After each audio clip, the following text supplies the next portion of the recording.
الحمدللہ رب العالمین والصلاة والسلام علی سید المرسلین اما بعد فاعوذ باللہ من الشیطان الرجیم بسم اللہ الرحمن الرحیم۔ پڑھیے الصلاة والسلام علیک یا رسول اللہ وعلی آلک واصحابک یا حبیب اللہ۔ الصلاة والسلام علیک یا نبی اللہ وعلی آلک واصحابک یا نور اللہ۔ میٹھے بیٹے اسلامی بھائیوں، ہمارے بیان کا ایک طریقہ ہوتا ہے کہ ہم بیان کے شروع میں درود پاک کی فضیلت پر ایک حدیث پاک سنتے ہیں۔ آج جو حدیث پاک ہم سنیں گے اٹس ویری بیوٹیفل۔ نبی پاک علیہ الصلوۃ والسلام نے ایک بڑا شاندار وظیفہ اور پروسیجر عطا فرمایا۔ ایک صحابی رسول نبی پاک علیہ الصلوۃ والسلام کی بارگاہ میں حاضر ہوئے۔ اس حدیث کے راوی ہیں حضرت سہل بن سعد رضی اللہ تعالیٰ عنہ۔ کہتے ہیں جاء رجل الی النبی صلی اللہ علیہ وسلم فشک الیہ الفقر وضیق العیش والمعاش۔ ایک شخص نبی پاک کی بارگاہ میں آیا اور اس نے آ کر عرض کی کہ حضور ہاتھ تنگ ہے، کھانے پینے کی تنگی ہے، روزی میں کمزوری ہے، فیملی کے لیے پورا نہیں ہوتا ہے۔ ہو سکتا ہے یہاں بھی میرے کوئی ایسے بھائی بیٹھے ہوں، روزی میں برکت کے لیے لوگ یہ وظیفہ مانگتے رہتے ہیں۔ اس شخص نے بھی نبی پاک سے عرض کیا کہ حضور میرا ہاتھ تنگ ہے، تنگ دستی ہے، فیملی کو پورا نہیں ہوتا ہے۔ اب نبی پاک علیہ الصلوۃ والسلام نے کیا فرمایا؟ آقا علیہ الصلوۃ والسلام نے فرمایا فقال له رسول اللہ صلی اللہ علیہ وسلم اذا دخلت منزلک فسلم ان کان فیہ احد او لم یکن فیہ احد۔ جب بھی اپنے گھر جاؤ تو سلام کرو، چاہے کوئی گھر میں ہو یا نہ ہو۔ یہ فارمولہ آج یاد کر کے جانا ہے۔ جب گھر میں جائیں کیا کرنا ہے؟ سلام کرنا ہے، السلام علیکم ورحمۃ اللہ وبرکاتہ، گھر میں کوئی ہو یا نہ ہو۔ آگے کیا فرمایا؟ ثم سلم علیہ، نبی پاک نے فرمایا پھر مجھ پر سلام بھیجو، یعنی درود پڑھنا ہے۔ تیسرے نمبر پہ فرمایا وَاقْرَأْ قُلْ هُوَ اللَّهُ أَحَدٌ مَرَّةً وَاحِدَةً، پھر سورہ اخلاص قُلْ هُوَ اللَّهُ أَحَدٌ اللَّهُ الصَّمَدُ لم یلد ولم یولد ولم یکن لہ کفوا احد، یہ سورہ اخلاص ایک بار پڑھنی ہے۔ اس شخص کو یہ نبی پاک نے وظیفہ بتا دیا۔ اب اس نے کیا کیا؟ حدیث کے الفاظ ہیں ففعل الرجل فأدر اللہ علیہ الرزق حتی افاض علی جیرانہ وقراباتہ۔ اس شخص نے یہ عمل کرنا شروع کر دیا، اللہ نے اس کے رزق میں اتنی برکت ڈال دی کہ پڑوسیوں کی مدد بھی کرنے لگا، رشتہ داروں کو بھی دینے لگ گیا۔ پہلے اپنی فیملی کو پورا نہیں ہوتا تھا، اب جناب دوسروں کی فیملیوں کو بھی وہ مدد کرنے لگ گیا۔ تو یہ وظیفہ آج یاد کر لیں، درود پاک کیسا کمال کا وظیفہ ہے۔ جب بھی گھر جانا ہے پہلے سلام کرنا ہے، پھر درود پاک پڑھنا ہے، اور پھر سورہ اخلاص پڑھنی ہے۔ اللہ کریم ہم سب کی روزی میں برکت عطا فرمائے، رزق حرام سے ہم سب کو محفوظ فرمائے۔ ایک زندگی کا ٹارگٹ رکھیں میٹھے اسلامی بھائی، روزی یقیناً ہم سب چاہتے ہیں برکت والی ہو، مگر حرام نہ ہو۔ پہلے اس کو لاک کر دیں، کدھر سے بھی میری روزی میں حرام نہیں آنا چاہیے، کیونکہ حرام روزی آ گئی نا وہ ساری روحانیت لے جائے گی، نہ دعائیں قبول، نہ سجدے قبول، نہ عبادت قبول۔ ایک تو آج کے دور میں نیکی کرنا مشکل، بڑی محنت کر کے مسجد آؤں، دل کہیں اور لے جا رہا ہوتا ہے، اب جناب نماز بھی پڑھوں تو جناب روزہ بھی رکھوں اور پھر عبادتیں بھی کروں، اور کھانا حرام، روزی حرام۔ اس کو دل سے نکال دو، نیت کر لو اللہ کریم وہ دینے والا ہے، پہلے بھروسہ کرو اس پر۔ مجھے بتاؤ رزق دینے والا کون ہے؟ جب یہ ایمان ہے رزق دینے والا رب ہے تو کیوں جاتے ہیں حرام کی طرف؟ ایک جملہ یاد کر لیں، جو میرے نصیب میں ہے وہ کوئی چھین نہیں سکتا، اور جو میرے نصیب میں نہیں وہ مجھے کوئی دے نہیں سکتا۔ جو تمہارے نصیب میں ہے نا وہ مل کر رہے گا، ہمت تو کرو، بھروسہ تو کرو۔ شارٹ کٹ مارنا ہے، جلدی امیر بننا ہے، اس چکر میں جیسے بھی آئے پیسہ لے لیتے ہو، نہ جائیں حرام کی طرف، یہ سب ادھر ہی رہ جائے گا۔ حضرت موسیٰ علیہ الصلوۃ والسلام نے ایک شخص کو دیکھا، گر گڑا کر رو کر اللہ کی بارگاہ میں دعا کر رہا ہے، یا اللہ میری مدد کر دے، یا اللہ میرا مسئلہ حل کر دے۔ اللہ کریم کی بارگاہ میں حضرت موسیٰ علیہ الصلوۃ والسلام تو کلیم اللہ تھے نا، عرض کی یا اللہ اس کی دعا قبول کر لے، کیسے رو رہا ہے، کیسے گر گڑا رہا ہے، کرم فرما دے۔ کیا فرمایا؟ اللہ کریم کی طرف سے ارشاد ہوا کہ اے موسیٰ یہ اتنا روئے کہ روتے روتے مر جائے، اتنے ہاتھ اٹھائے کہ اس کے ہاتھ آسمان کو چھو جائیں۔ اے موسیٰ میں نے پھر بھی اس کی دعا قبول نہیں کرنی۔ کہ یا اللہ وجہ کیا ہے؟ ارشاد ہوا کہ اے موسیٰ یہ جو کھاتا ہے وہ حرام ہے، یہ جو پہنتا ہے وہ حرام ہے، پلیز آج ایک پکی سچی نیت کر لو، نہیں چاہیے مجھے حرام کے کروڑوں نہیں چاہیے، مجھے حلال کے تھوڑے بھی چاہیے۔ اللہ اس تھوڑے میں ہی برکت ڈال دے گا، اس تھوڑے میں ہی سکون ڈال دے گا۔ یہ جو حرام کے پیچھے دوڑ لگی ہوئی ہے نا کہ یار بس کدھر سے بھی آنا چاہیے، یہ پورے مال کو ناپاک کر دیتا ہے، یہ ہماری پوری عبادتوں کو تہس نہس کر دیتا ہے۔ آپ ہمت کر لیں، کئی لوگوں کو ہم نے دیکھا جو کہتے تھے یار سود کا کاروبار چھوڑیں گے تو سارا کاروبار ہی بیٹھ جائے گا، مگر ہمت کی، اللہ نے پہلے سے اچھا کر دیا۔ بہت پرانی بات ہے، ہمارے دعوت اسلامی کے ایک مبلغ اٹلی گئے بیان کرنے کے لیے، مدنی کام کے لیے گئے تھے، تو وہاں ایک اجتماع تھا، تو اجتماع میں انہوں نے رزق حلال پر ہی بیان کیا۔ تو اس بیان کے بعد ایک نوجوان اس مبلغ دعوت اسلامی کے پاس آیا، اس کی آنکھوں میں آنسو تھے، کہتا ہے مولانا صاحب بات تو آپ نے بہت اچھی کی ہے، مگر مسئلہ یہ ہے کہ میں اپنے اسٹور پر جو ہے وہ شراب بھی بیچتا ہوں، اور یورپ میں اگر شراب نہ بیچیں تو اسٹور پہ پھر گاہک کم آتے ہیں، کرایہ بھی نہیں نکلے گا، میرا تو بچوں کا روزی روٹی کا مسئلہ ہو جائے گا۔ بات تو آپ صحیح کر رہے ہیں، حرام نہیں کرنا چاہیے، مگر میں کروں کیا، مجھے سمجھ نہیں آ رہا۔ اس مبلغ دعوت اسلامی نے ایک بات کی، میں اب اسی بات کو آپ کے سامنے رکھ رہا ہوں، ہو سکتا ہے یہاں بھی کچھ میرے بھائی ایسے ہوں جو ایسا کئی بار سوچ چکے ہوں کہ یار یہ بات ٹھیک ہے، مجھے حرام نہیں کمانا، ہمت نہیں کر پا رہے، سود سے نہیں نکل پا رہے، رشوت سے نہیں نکل پا رہے، حرام روزی سے نہیں نکل پا رہے، ڈر لگتا ہے یار یہ سب کولیپس ہو جائے گا، سب تباہ ہو جائے گا، یہ چلتی گاڑی رک جائے گی، یہ سٹیٹس، یہ بنگلے، یہ گاڑیاں سب ختم ہو جائے گا۔ اسی مبلغ دعوت اسلامی نے اس نوجوان سے کیا کہا جو بیچارہ شراب بیچتا تھا؟ اس نے کہا یہ بتاؤ روزی دینے والا کون ہے؟ وہ نوجوان روتے ہوئے کہتا ہے اللہ۔ آپ بھی بتاؤ نا روزی دینے والا کون ہے؟ اس مبلغ نے کہا کہ تم اللہ کی نافرمانی کر رہے ہو، وہ تمہیں روزی دے رہا ہے، تمہیں روزی مل رہی ہے، تم اس کی فرما برداری شروع کرو گے وہ تمہاری روزی روک لے گا، یہ کیسے پاسبل ہے؟ اللہ اکبر۔ جب اس نوجوان نے یہ سنا نا وہ زاروں کتار رونے لگا، کہتا ہے بس کچھ بھی ہو جائے اب میں نے شراب نہیں بیچنی۔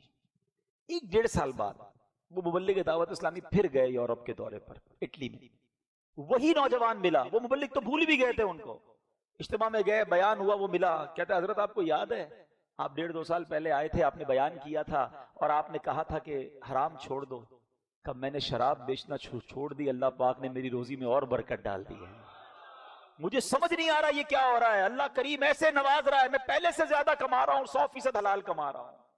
بس یہی تو کرج چاہیے، یہی تو اسٹیپ بڑھانا ہے، یہی تو نیت کرنی ہے، تم ایک قدم بڑھاؤ اس کی رحمت 10 بار تمہاری طرف چل کر آئے گی، تم چل کر جاؤ گے وہ رحمت دوڑ کر آئے گی۔ بس وہ ہمت نہیں کر پا رہے ہم کہ میں نے حرام نہیں کمانا ہے، اپنے بچوں کے لیے حرام چھوڑ کے نہیں جانا ہے۔ اللہ کریم یقین کرو تمہاری تھوڑی روزی میں بھی ایسی برکت ڈال دے گا۔ دیکھیں اصل میں ہیپینس جو ہے نا، خوشی ہم نے کوانٹٹی میں ڈھونڈی ہوئی ہے، دس از دا بگ مسٹیک۔ خوشی کوانٹٹی میں نہیں ہے، ہم سمجھتے ہیں جس کے پاس زیادہ گاڑیاں ہیں، بڑا بنگلہ ہے، بہت پیسے ہیں، وہ زیادہ خوش والا ہے، برکت والا ہے۔ ہم نے برکت کو کوانٹٹی سے ٹیگ کر دیا ہے، دس از بگ مسٹیک۔ نہیں جناب، اگر پیسوں سے ہی خوشیاں ملتی ہوتی تو کوئی پیسے والا غمگین نہ ہوتا، پیسوں سے ہی صحت ملتی تو کوئی پیسے والا بیمار نہ ہوتا۔ ہم سے پوچھو، ملتے ہیں ایسے لوگوں سے، ایسی پریشانیاں بتاتے ہم حیران ہو جاتے ہیں کہ اربوں روپے ہیں، بندہ بیچارہ کتنی بڑی پرابلم میں، اس کی فیملی میں کتنا بڑا ایشو ہے۔ تو برکت کوانٹٹی میں نہیں ہے، برکت جو ہے وہ کوالٹی میں ہے، معیار میں ہے۔ تھوڑے پیسے ہوں، کوئی بیماری نہ ہو، سکون کی نیند آتی ہو، کوئی دوائی نہ کھانی پڑتی ہو، ہیں بچے سارے نمازی فرما بردار ہوں، بیوی فرما بردار ہو، لڑائی جھگڑے گھر میں نہ ہو، بتاؤ وہ خوشی میں ہے یا جس کے پاس اتنے پیسے کے گن نہیں سکتا مگر گھر میں جائے تو ہر وقت لڑائی جھگڑے کھڑے ہیں، بیماریاں ہیں کہ ختم ہونے کا نام نہیں لے رہی، بچی کی شادی کی تو بچی کو طلاق ہو گئی، بچی گھر آ گئی، بتاؤ کون خوش ہے؟ ہمیشہ یاد رکھیں اللہ سے عافیت مانگو، کچھ نہیں ہوگا، میں آپ کو کہتا ہوں کچھ نہیں ہوگا، ارے اللہ کی رحمت ساتھ آئے گی، تم ہمت کر لو اور بس فیصلہ کر لو کہ کچھ بھی ہو جائے میں نے 1 روپیہ بھی حرام کا نہیں کمانا ہے. پھر دیکھو وہ کیسے غیب کے خزانوں سے عطا فرماتا ہے. اللہ مجھے بھی یہ توفیق عطا فرمائے, آپ کو بھی نصیب فرمائے, ہماری نسلوں کو بھی حرام روزی سے محفوظ فرمائے.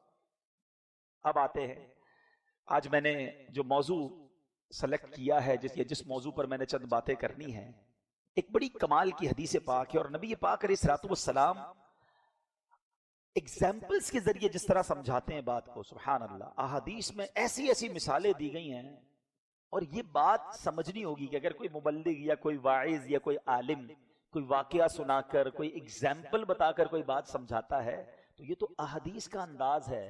ایکچولی ہم ہیومن بینگ ہیں, اور ہماری سائیکی ہے کہ ہم ان چیزوں سے جلدی سمجھ جاتے ہیں. پیارے آقا علیہ الصلوۃ والسلام نے دیکھیں کتنی پیاری ایگزامپل بیان کی. نبی پاک علیہ الصلوۃ والسلام نے صحابہ کرام سے فرمایا, کیا تم جانتے ہو کہ تمہاری اور تمہارے اہل و عیال یعنی مال اور اعمال کی مثال کیا ہے؟ 3 چیزیں یاد رکھیے گا, فیملی, مال اور اعمال.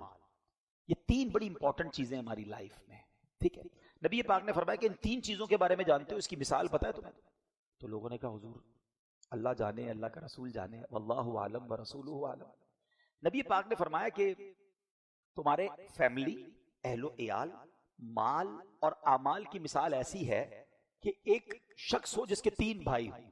اب ذرا امیجن کیجئے گا, ایک بندہ ہو جس کے 3 بھائی ہوں, اور جب اس کی موت کا وقت قریب آئے تو وہ اپنے تینوں بھائیوں کو بلائے اور کہے کہ تم میری حالت دیکھ رہے ہو, آخری وقت ہے, اب بتاؤ میرے لیے تم کیا کر سکتے ہو؟ تو ایک بھائی کہے کہ میں تو تمہارے لیے اتنا کر سکتا ہوں کہ فی الحال تو تمہاری تیمارداری کروں, تمہارے ساتھ رہ کر تمہاری حاجتیں پوری کروں, تمہارا انتقال ہو جائے تو تمہیں غسل دے کر کفن پہناؤں, اور لوگوں کے ساتھ مل کر تمہارا جنازہ اٹھاؤں, اور پھر تمہیں قبرستان میں ڈال کر آ جاؤں. کوئی تمہارے بارے میں کچھ پوچھے تو میں اس کو تمہارے بارے میں کچھ اچھے الفاظ کہہ دوں. تو نبی پاک نے فرمایا کہ یہ بھائی کو سمجھتے ہو کون ہے یہ؟ فرمایا یہ بھائی دراصل فیملی ہے, اہل و عیال ہے. فیملی کا اتنا ہی کام ہے کہ ہمارے مرنے تک ہمارا خیال رکھیں گے, ہمیں کاندھوں پہ اٹھائیں گے, قبر میں چھوڑ آئیں گے, اور ہمارے بارے میں کوئی پوچھے گا تو کچھ اچھے الفاظ فرما دیں گے. نبی پاک نے دوسرے بھائی کی مثال دی, فرمایا کہ ایک بھائی ایسا ہے کہ, اچھا پیارے آقا نے صحابہ سے پوچھا بتاؤ اس بھائی میں یعنی فیملی والے معاملے میں تم کوئی بھلائی پاتے ہو؟ کہ اس میں تم کوئی بھلائی نہیں پاتے, ہمارا مرنے کے بعد کوئی ساتھ نہیں دے گا. کہ نہیں. تو کہا اچھا. اب دوسرے بھائی سے وہ بندہ کہتا ہے کہ آخری وقت ہے, this is my last time, تم میرے لیے کیا کر سکتے ہو؟ تو وہ بھائی کہتا ہے کہ میں تو اس وقت تک تمہارا ساتھ دوں گا جب تک تم زندہ رہو گے, جدھر تمہاری آنکھ بند ہوئی تمہارے میرے راستے جدا جدا. بھائی اپنے بھائی سے کہہ رہا ہے تمہارے مرنے تک ساتھ ہوں, تمہاری آنکھیں بند ہوئی میرا راستہ الگ, تیرا راستہ الگ, اور میں تم تو چلے جاؤ گے, قبر پہ چلے جاؤ گے, میں دنیا میں رہ جاؤں گا. پیارے آقا فرماتے بتاؤ یہ بھائی کیسا ہے؟ کہ حضور اس بھائی میں تو کوئی بھی بھلائی نہیں, مرنے کے بعد کوئی ساتھ نہیں دے گا. فرمایا یہ تمہارا مال ہے, ادھر آنکھیں بند ہوئیں, یہ مال سارا ہمارے ہاتھ سے چلا گیا. کدھر چلا گیا؟ اب وہ وارثوں کا ہو جاتا ہے. اب آقا فرماتے علیہ الصلوۃ والسلام, میں حدیث کا خلاصہ عرض کر رہا ہوں, کہ وہ بندہ تیسرے بھائی سے کہتا ہے کہ تم میرا کیا ساتھ دو گے, میرا آخری ٹائم ہے. تو وہ کہتا ہے کہ تسلی رکھو, میں تو قبر میں بھی تمہارے ساتھ جاؤں گا, تمہیں وحشت سے بچاؤں گا, جب حساب کا دن آئے گا تو میں تیرے میزان پر جا کر بیٹھ جاؤں گا اور اسے وزندار کر دوں گا. آقا علیہ الصلوۃ والسلام فرماتے ہیں بتاؤ یہ بھائی کیسا ہے؟ کہ حضور یہی تو کام کا ہے, مرنے کے بعد قبر میں بھی ساتھ, میزان پر بھی ساتھ, حشر میں بھی ساتھ. آقا علیہ الصلوۃ والسلام فرمایا یہ تمہارے اعمال ہیں. Look at the way of teaching of رسول پاک علیہ الصلوۃ والسلام, کتنی شاندار ایگزامپل, پریکٹیکل ایگزامپل کے ذریعے سمجھایا. اور سبحان اللہ, اب نبی پاک فرماتے بتاؤ یہ بھائی کیسا ہے؟ کہ حضور یہ تو بہت اچھا دوست ہے. نبی پاک علیہ الصلوۃ والسلام نے فرمایا کہ یہی حقیقت ہے, یہی ریالٹی ہے. آج مجھے اور آپ کو سوچنا ہے, یہ تینوں چیزوں میں سے سب سے زیادہ امپورٹنس ہم اپنے مال کو اور فیملی کو دے رہے ہیں, حالانکہ یہ دونوں پیچھے رہ جائیں گے. جو ساتھ کام آئے گا وہ ہمارے اعمال ہیں, اس پر ٹائم ہی نہیں دے رہے, اس کو کریکٹ کرنے کی فکر نہیں کر رہے, اس کو انہینس کرنے کی فکر نہیں کر رہے. جیسے میں نے ابھی بیان کے شروع میں کہا کہ مال کے پیچھے بھی ایسے پڑ گئے کہ زیادہ ہو جائے چاہے کیسے بھی ہو جائے. یہ نہ کرو. کتنا, میں تھوڑے دنوں پہلے بیٹھا تھا ایک جگہ پر, تو ہم سارے دوست مل کر کھانا کھا رہے تھے، تو کسی نے کہا یار فلاں بھائی جو ہے اس نے بڑی ترقی کی اور وہ اربوں پتی ہو گیا. میں ایسی مزاح میں نے کہا کہ یار اسی دسترخوان پر وہ بھی روٹی کھا رہا ہے، ہم بھی روٹی کھا رہے ہیں، ایک بندہ ایسا بھی ہے جو جس کے پاس تو کچھ بھی نہیں ہے، بیچارہ وہ غریب ہے، مقروض ہے، اس کے ارب روپے پہ بھی وہی والی روٹی کھا رہا ہے کہ جو مقروض بھی وہی والا کھانا کھا رہا ہے. ہم ایک ہی دسترخوان پہ بیٹھے ہیں، باقی پیسے چوپڑے میں ہی لکھے نا. کپڑے سونے کے کوئی نہیں پہنتا، سونے کے بسکٹ کوئی نہیں کھاتا، سونے کے بستر پر کوئی سوتا نہیں، باقی ایک لمٹ کے بعد پیسے صرف رجسٹر بھی لکھنے ہیں اور وہ حرام والے لکھنے ہیں. بڑھاتے چلے جاؤ، خوش ہوتے چلے جاؤ، اتنے پلاٹ ہو گئے، اتنی فیکٹریاں ہو گئی، سب ادھر رہ جائے گا یار.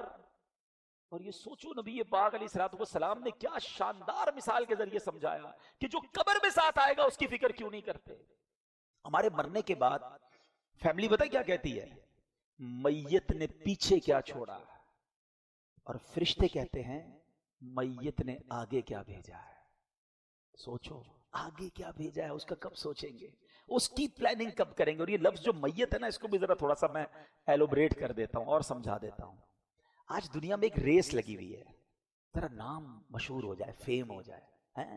خاص طور پہ جو اداروں میں ہوتے ہیں تو اپنے جو بھی عہدے ہوتے ہیں وہ ساتھ لگا رہے ہوتے ہیں، فلاں چیئرمین تو فلاں کرنل تو فلاں جرنل تو فلاں سپرنٹینڈنٹ تو فلاں سیاستدان تو فلاں ایم این اے تو فلاں ایم پی اے. اچھا کوئی پتہ چلا نہ سیاست میں جا سکا، نہ بیوروکریسی میں جا سکا، نہ فوج میں جا سکا، تو وہ اپنی سوسائٹی کا چیئرمین بننے کی کوشش میں ہوتا ہے. چلو کوئی نہ کوئی تو چیئرمین ہو جاؤں، کسی کا تو وائس چیئرمین. اچھا سارے سیٹوں کو خوش کرنے کے لیے عہدے بھی بڑھا دیے، پریزیڈنٹ بھی تو وائس پریزیڈنٹ بھی تو سینئر پریزیڈنٹ بھی. کوئی نہ کوئی سیٹ نکالو صاحب کو دے دو تاکہ اس کے نام کے ساتھ ٹیگ ہو جاؤ. ہم بھی بڑے خوش، کارڈ میں بھی چھپا رہے ہیں، فیس بک پہ بھی لگا رہے ہیں، پھر اپنا پیج بنا رہے ہیں، پھر اس پہ لائک بڑھا رہے ہیں. یہ ساری چیزیں اپنی جگہ، ساری زندگی کوشش کرتا رہا کہ نام ہو جائے. لوگ کہتے ہیں نام میرا برانڈ ہے، میرا نام اب برانڈ بن گیا ہے، نام لے لو میرا کہیں بھی. چلو میں کسی کی مثال نہیں دیتا، کسی کو برا لگ جائے گا، میں اپنی مثال دے دیتا ہوں. عبدالحبیب اتاری میرا نام ہے، چند لوگ مجھے بھی جانتے ہیں دنیا میں، ٹھیک ہے. جس دن میرا انتقال ہوگا نا، میرے مرنے کے بعد کسی نے یہ نہیں کہنا عبدالحبیب کہاں ہے، کہیں گے میت کدھر ہے. ارے ساری دنیا عبدالحبیب کے نام سے جانتی تھی، اتنے نام میرے آگے لگتے تھے، ختم. ارے کوئی تو کہو کہ عبدالحبیب بھائی کو لے آؤ. ادھر میری آنکھیں بند ہوئی، ادھر جملہ آئے گا لوگوں کی زبانوں پر، میت کدھر ہے، جنازے کا غسل ہو گیا، جنازہ کتنے بجے ہوگا، میت کی تدفین کہاں ہے. ارے کوئی تو میرا نام لو کہ عبدالحبیب کی تدفین کدھر ہے، عبدالحبیب کب آئے گا، اسے کب غسل دیا جائے گا. ساری زندگی اس نام کے پیچھے بھاگتا رہا اور اپنے نام کو بڑھاتا رہا، سب ختم. یہ ہے زندگی. لوگ ہمارا نام بھی نہیں لیں گے یار، وہ میت کہہ کے پکاریں گے، اسی لیے بھاگتا رہا اس نام کے پیچھے. جب حقیقت ہے قبر تو کیوں اس قبر کی تیاری نہیں کرتے.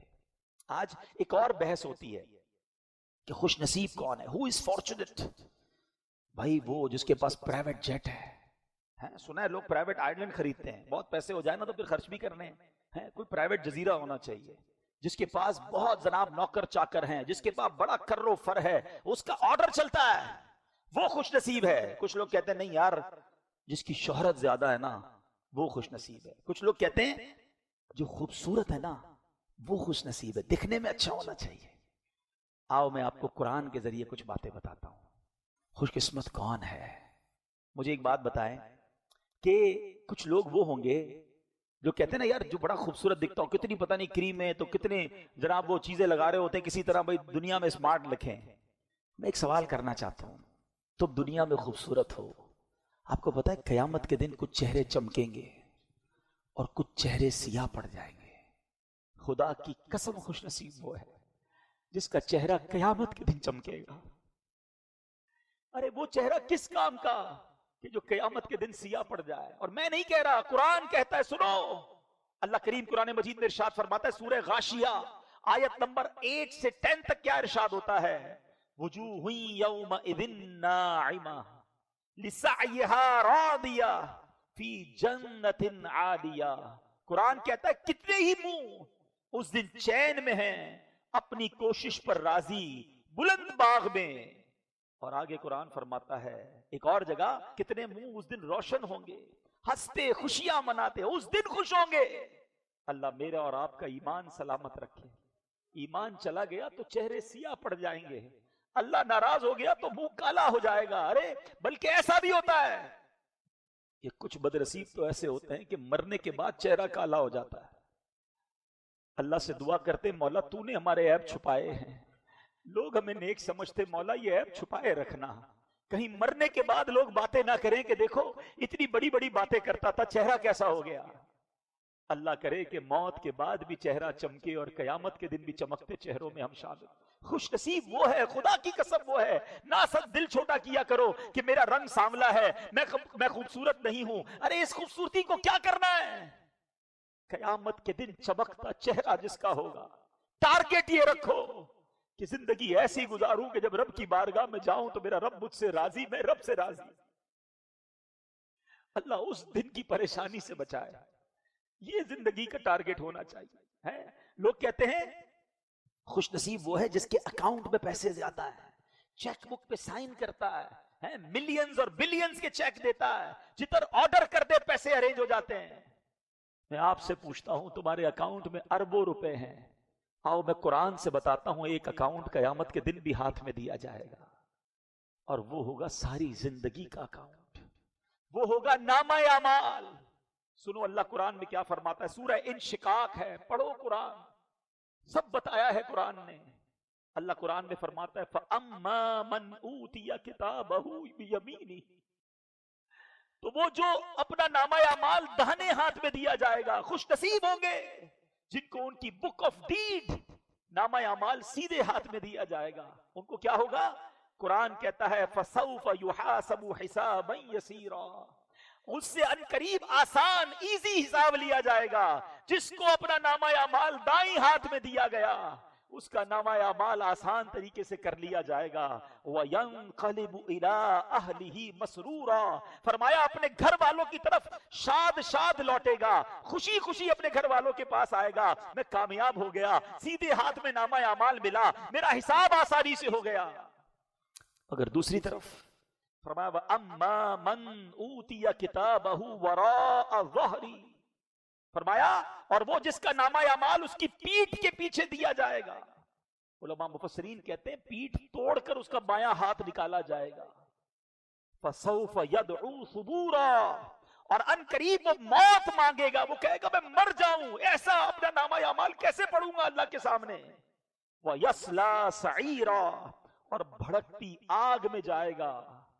اے میرے میٹھے اسلامی بھائی، ٹارگٹ یہ رکھو ادھر اکاؤنٹ اچھا ہو جائے، ادھر بیلنس شیٹ اچھی ہو جائے، اس کی فکر ہے. قیامت کے دن اگر الٹے ہاتھ میں نامہ اعمال دے دیا گیا تو کدھر جائیں گے؟ کون بچائے گا؟ کوئی بچانے والا نہیں ہوگا. آپ کو پتا ہے گناہ گاروں کو کہا جائے گا اپنا اعمال نامہ پڑھ کر سناؤ. آج تو چھپ چھپ کر گناہ کرتے ہیں. دروازہ بند کر دو یار، لائٹ آف کر دو، ذرا موبائل میں بھی ہیڈ فون لگا لوں، کوئی دیکھے نہ، کوئی سنے نہ. یہ جو چھپ کر گناہ کیے نا ادھر پڑھنے پڑ گئے تو کیسے سنائیں گے؟ ساری دنیا موجود ہوگی، ہمارے والدین ہوں گے، ہمارے محبت کرنے والے دوست ہوں گے، خود نبی پاک علیہ الصلوۃ والسلام کا جلوہ فرما ہوں گے. خوش نصیب وہ ہے جس کا نامہ اعمال اس کے رائٹ ہینڈ میں قیامت کے دن دیا جائے گا. چھوڑ دو یہ دنیا کی ریس. اگر کمپٹیشن کرنا ہے، ٹارگٹ رکھنا ہے، تو یہ زندگی کا گول بناؤ کہ زندگی ایسی گزاروں کہ جو قرآن کہتا ہے کہ جو خوش نصیب وہ ہیں جن کو نامہ اعمال داہنے ہاتھ میں دیا جائے گا. سنو اور بتاؤ خوش نصیب کون ہے؟ میں اور آپ نے مرنا تو ہے نا، کیا معلوم کیا ہوگا ہمارے ساتھ. مگر کچھ خوش نصیب وہ ہیں کہ جن لوگوں کی روحوں سے رب کلام فرمائے گا، جن لوگوں کو رب بلائے گا جنت کی طرف. میں اور آپ ساری زندگی دعا کر رہے ہیں اللہ معاف کر دے، جنت میں داخل کر. سنو قرآن کیا کہتا ہے، سورہ فجر ہے آیت نمبر 27 سے میں آگے تلاوت کر رہا ہوں. اللہ فرماتا ہے یا ایتھا النفس المطمئنہ، اے اطمینان والی جان اپنے رب کی طرف واپس ہو، یوں کہ تو اس سے راضی وہ تجھ سے راضی. ہائے ہائے میں مروں اور میرا رب یہ فرمائے کہ اے اطمینان والی جان آ جا میری طرف، میں تجھ سے راضی ہوں، تو مجھ سے راضی ہے. اور آگے کیا فرمائے گا سنو، فَادْخُلِي فِي عِبَادِي، پھر میرے خاص بندوں میں داخل ہو، وَادْخُلِي جنتی، اور میری جنت میں داخل ہو جا. وہ خوش نصیب کیسا ہوگا کہ ادھر اس کی آنکھیں بند ہوئی، ادھر رب کی طرف سے یہ اعلان ہو جائے کہ اے نفس مطمئنہ آ جا، میرے خاص بندوں میں داخل ہو جا، میں تجھ سے راضی، تو مجھ سے راضی، آجا میری جنت میں داخل ہو جا۔ بتاؤ یہ ہے خوش نصیب۔ آج ہم کہتے ہیں یار خوش نصیب وہ ہے جس کو ایئرپورٹ پہ الگ لائن ملتی ہے، خوش نصیب وہ ہے جس کو پروٹوکول ملتا ہے، خوش نصیب وہ ہے کہ جدھر جانا چاہتا ہے اس کو انٹری مل جاتی ہے۔ ارے تم اس لائن کے چکر میں پڑ گئے۔ آؤ میں بتاتا ہوں، قرآن کہتا ہے ایک لائن لگنی ہے قیامت کے دن۔ سورہ یاسین کئی بار آپ نے پڑھی ہے، کبھی سوچا کہ اس دن کیا ہوگا؟ قرآن مجید فرقان حمید میں رب ارشاد فرماتا ہے وَامْتَازُوا الْيَوْمَ أَيُّهَا الْمُجْرِمُونَ۔ پڑھیے نا یہ آیت یاسین شریف میں، اس کا معنی کیا ہے؟ اے مجرموں آج کے دن الگ ہو جاؤ۔ الفاظ لکھیں کتابوں میں کہ اس دن دودھ کا دودھ اور پانی کا پانی ہو جائے گا۔ اس دن ایسے ایسے لوگ مجرموں کی لائن میں ہوں گے کہ انہیں دیکھ کر لوگ کہیں گے کہ ہم تو آپ کو بڑا نیک سمجھتے تھے، آپ بھی ادھر، آپ کی بیان سن کر، آپ کی باتیں سن کر ہم نیک بن گئے اور آپ مجرموں کی لائن میں۔ اس دن وہ کہیں گے کہ ہم دوسروں کو تو نیکی کی دعوت دیتے تھے، خود عمل نہیں کرتے تھے۔ آج تو لوگوں کو ڈوش دے دیتے ہیں نا، نہیں میں نہیں گیا تھا ادھر، میں نہیں کرتا ایسا، نہیں میں تو بڑا نیک ہوں، میری عادت نہیں ہے۔ بندے مان جاتے ہیں، بندوں کو ڈوش دے دیتے ہو، بندوں کو سمجھا لیتے ہو۔ اعلیٰ حضرت کہتے ہیں وہاں نہیں بات بنانے کی مجال، وہاں نہیں آپ کسی کو ڈوج دے سکیں گے۔ چارہ اقرار ہے، کیا ہونا ہے وہاں ایک ماننا ہی پڑے گا کہ ہاں اللہ میں نے کیا تھا۔ کتابوں میں لکھا کہ بیٹا نیکوں کی لائن میں ہوگا، باپ مجرموں کی لائن میں ہوگا، استاد بعض اوقات مجرموں کی لائن میں ہوں گے، شاگرد نیکوں کی لائن میں لگے ہوں گے۔ اس دن سب کو پتہ چل جائے گا۔ بتاؤ ادھر دنیا میں پروٹوکول والی لائن اچھی ہے، یہ خوش قسمت ہے یا وہ خوش قسمت ہے جو جنت میں جانے والوں کی لائن میں لگے گا؟ جب یہ آیت پڑھا کرو نا یاسین شریف میں، اللہ سے دعا بھی کیا کرو، اے اللہ ہوں تو مجرم، معاف کر دے، اور اس لائن میں نہ لگنا پڑے گناہ گاروں والی، اے اللہ نیکوکاروں والی، تیرے مقبول بندوں والی لائن میں کھڑا کر دینا۔ سنو آگے، ہیں لوگ کہتے ہیں کہ یار میں بڑا زبردست حساب کتاب میں ماہر ہوں، آڈٹ کر لیتا ہوں، فوراً بندے کی چوری پکڑ لیتا ہوں، میرے سامنے حساب آئے میں ایک نظر میں پہچان لیتا ہوں۔ آؤ میں بتاتا ہوں میرے رب کی بارگاہ کا حساب کیسا ہے، اس حساب سے ڈرو۔ قرآن کہتا ہے، سب نے یہ آیت سنی ہوگی، رب ارشاد فرماتا ہے فَمَن يَعْمَلْ مِثْقَالَ ذَرَّةٍ خَيْرًا يَرَهُ۔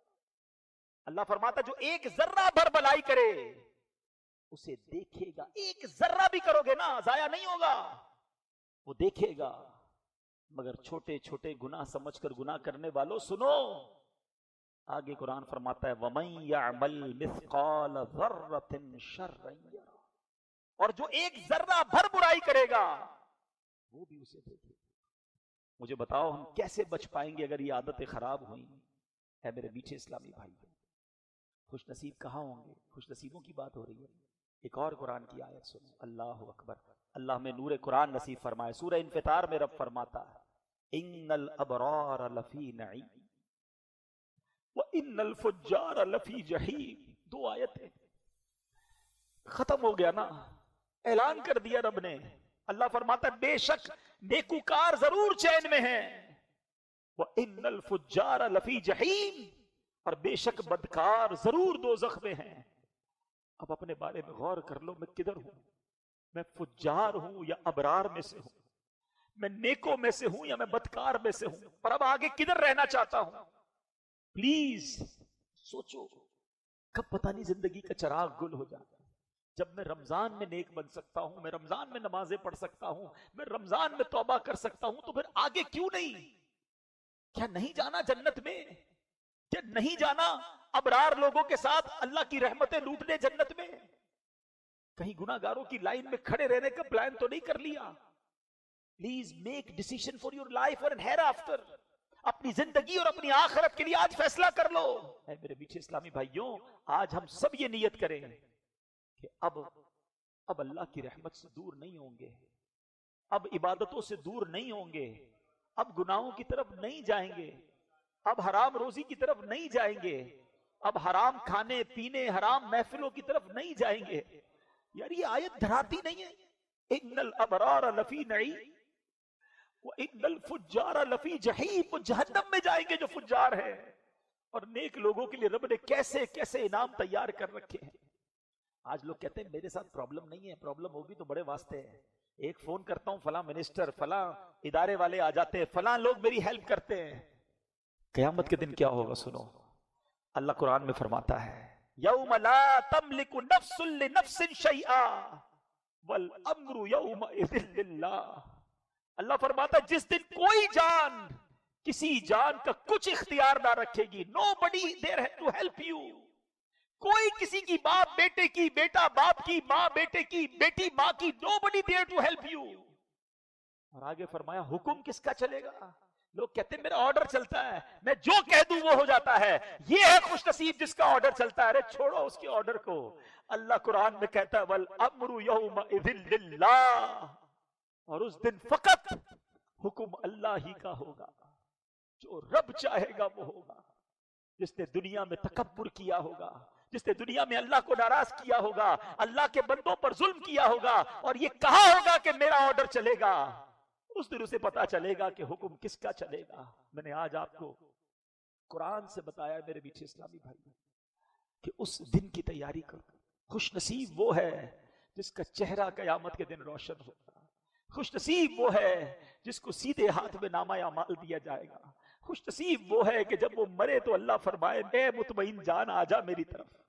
خوش نصیب وہ ہے جس کو مجرموں کی لائن میں نہیں، وَامْتَازُ الْيَوْمَ أَيُّهَا الْمُجْرِمُونَ والی لائن میں نہیں، اسے نیکوں کی لائن میں کھڑا کیا جائے گا. یہ دنیا کے پروٹوکول، یہ دنیا کی لائنیں ساری ایک طرف. کہتے یار وہ والا پاسپورٹ چاہیے، ساری دنیا میں الگ لائن لگتی ہے. ارے جنت والا پاسپورٹ لیا کہ نہیں؟ جب قیامت والے دن لائن لگے گی میں اس میں ہوں گا کہ نہیں؟ نماز قضا کر کے، حرام کما کے، اللہ کو ناراض کر کے، اپنے ماں باپ کو ناراض کر کے، کتنے ایسی بری عادتیں جو ہم نے پال رکھی ہے. پلیز میرے میٹھے اسلامی بھائی، tonight is the best night to make repentance. آج بہترین رات ہے توبہ کرنے کی. اللہ سے دوستی کر لو. آج کنیکٹیویٹی مضبوط کر لو. اب یقین کریں جیسے جیسے رمضان جا رہا ہے نا، ایسے لگ رہا ہے برف پگھل رہی ہے. یہ سب سما سونا سونا ہو جائے گا. کہاں سے میں اتنے لوگوں کو جمع کروں گا؟ کیسے یہ ساری باتیں ہم کریں گے؟ کیا اس بار بھی ایسا کرو گے کہ مسجد سے دور چلے جاؤ گے؟ نہیں میرے میٹھے اسلام. آخرت کی تیاری کرتے ہیں، آؤ مل کے کرتے ہیں، انشاءاللہ رب کو راضی کرتے ہیں. It's easy, it's not very difficult. جب میں رمضان میں نماز پڑھ سکتا ہوں نا، میں سارا سال پڑھ سکتا ہوں. میں جب رمضان میں مسجد میں آ کر سکون سے بیٹھ سکتا ہوں تو میں باقی بھی بیٹھ سکتا ہوں. میں رمضان میں اپنے رب کو یاد کر کے آنسو بہا سکتا ہوں تو میں باقی ٹائم بھی اپنے رب کی یاد دل میں بسا سکتا ہوں. بس تھوڑی سی کریج کی ضرورت ہے، تھوڑی سی محنت، تھوڑی سی ہمت کی ضرورت ہے. میں نے پہلے بھی بیانات میں کہا تھا کہ ہم ایسی توبہ اور ایسی کیفیت ہماری پہلے بھی بنتی ہے، لیکن پھر ہم چینج کیوں نہیں ہوتے؟ تو اس کی بڑی وجہ ہماری دوستیاں ہیں، ہماری کمپنیز ہیں. کیونکہ ہم جب یہاں سے نکلیں گے تو ایسے دوست ہم نے بنائے ہوئے ہیں کہ اگر ہم اس کو کہیں کہ یار اب ذرا نماز پڑھنے جا رہا ہوں رمضان کے بعد، تو مذاق اڑاتے ہیں. بھائی خیر تو ہے، رمضان چلا گیا، اب جمعہ پڑھ لینا، مولوی بن گئے ہو کیا؟ اب اگر ایسے دوست ہیں جو میری نماز پہ میرا مذاق اڑائیں گے تو میں کیسے نمازی بنوں گا؟ وہ مجھے اللہ کی طرف آنے سے روکیں گے تو پھر تو میں پھنس جاؤں گا نا. تو اگر واقعی آپ نے یہ فیصلہ کر لیا ہے نا کہ قیامت والا خوش نصیب بننا ہے، آخرت والا فارچونیٹ بننا ہے، تو we have to change our company. ہمیں ایسے دوست اپنانے ہوں گے کہ میں نماز نہ پڑھوں تو مجھے یاد دلائیں کہ بھائی کدھر ہو، نماز کا ٹائم ہو گیا. روایتوں کا مضمون ہے دوست وہ ہوتا ہے جسے دیکھ کر خدا یاد آ جائے. بتاؤ کوئی ایک دوست ایسا ہے ہمارا جسے دیکھ کر خدا یاد آتا ہو؟ ہمارے تو کئی دوست ایسے ہیں بہت سو کے جن کو دیکھ کر سنیما یاد آتا ہے، تاش کی گڈیاں یاد آتی ہیں، بے حیائی کے اڈے یاد آتے ہیں. ایسے دوست نہ بنائے پلیز. تھوڑی زندگی رہ گئی ہے، پتہ نہیں کب چلے جائیں گے دنیا سے. اور یہ بھی نہ سمجھیں کہ آپ اگر نیکی کے راستے پر آ گئے تو لائف کی انجوائمنٹ ختم ہو جائے گی. لائف کی انجوائمنٹ ختم نہیں ہوتی ہے، اصل زندگی کا مزہ شروع ہو جاتا ہے. جب بندہ اللہ کی طرف آتا ہے نا تو جو قرار، جو سکون، جو لطف لائف میں وہ اٹھاتا ہے، اس کی تو بات ہی کچھ اور ہے. تو انشاءاللہ میں بھی دعا کرتا ہوں، آپ بھی دعا کریں کہ اللہ آج ہمارا دل بدل دے، آج ہمیں اپنے پسندیدہ بندوں میں شامل کر لے، ہمیں ہمت دے دے کہ ہم اس کے فرما بردار بن جائیں. اللہ ہمیں قیامت کے دن والے خوش نصیبوں میں شامل کر دے. قیامت کے دن ہمارا چہرہ سیاہ نہ پڑے. اے اللہ جب وہاں نیکوں کی لائن لگے، اے اللہ ہے تو گناہگار، بندے تیرے ہیں، ان نیکوں کی لائن میں ہمیں بھی کھڑا کر دیجیے، محروم نہ کرنا میرے مالک. دعا کریں گے اور ہمت کریں گے، سب بہتر ہو جائے گا. اللہ پاک مجھے بھی عمل کی توفیق دے، آپ کو بھی عمل کی توفیق دے. میرے